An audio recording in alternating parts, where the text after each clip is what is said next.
विघ्नांचा मोरया विनायका.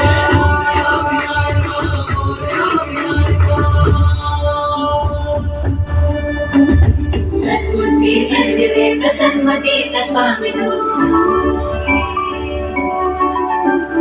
सद्बुद्धी सद्विवेक सन्मतीचा स्वामी तू. अणुरेणुत मनवेणुत प्रकट सकल धामी तू. सृजनाचा बीज अंकुर सकल सिद्धिदायी.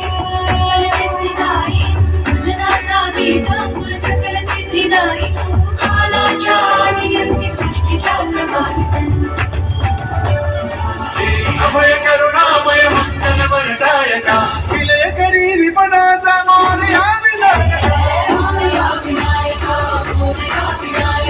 विलयकरी विपदाचा मोरया विनायका.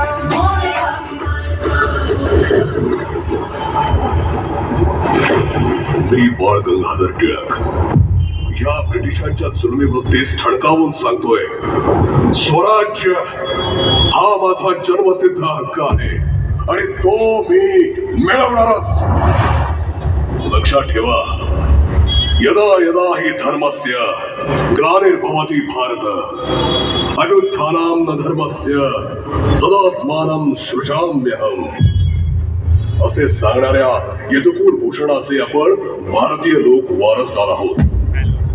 ही भूमी श्रीराम श्रीकृष्णाची आणि रामकृष्णांच्या धर्म जागवणाऱ्या शिवरायांची भूमी.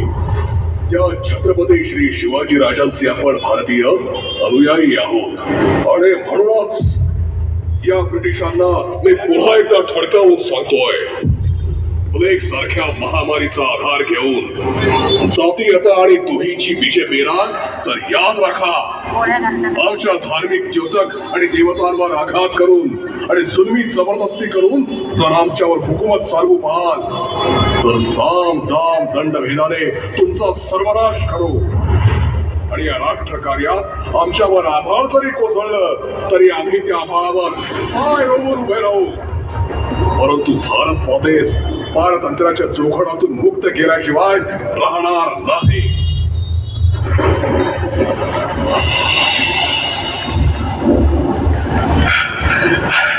टिळक महाराज प्रणाम.